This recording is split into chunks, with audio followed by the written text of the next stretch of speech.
दक्ष police news, पहिले खाकी मग बाकी।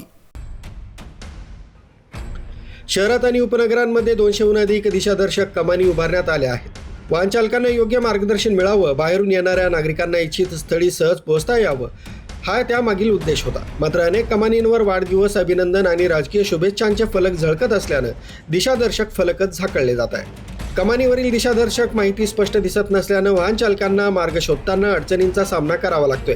विशेषतः शहरात प्रथमच येणारे पर्यटक, भाविक आणि बाहेरील वाहन चालक यांना चुकीचा मार्ग पकडण्याची वेळ येत असून वाहतूकही विस्कळीत होते।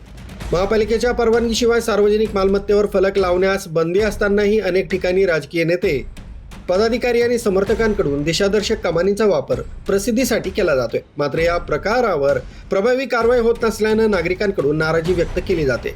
सिंहस्थ कुंभमेळ्याच्या पार्श्वभूमीवर शहरात मोठ्या प्रमाणावर भाविक आणि पर्यटक येणार आहेत, त्यामुळे दिशादर्शक कमानीवरील अनधिकृत फलक तातडीनं हटवून मूळ दिशादर्शक स्पष्ट दिसतील याची व्यवस्था करण्याची मागणी नागरिकांकडून होत आहे।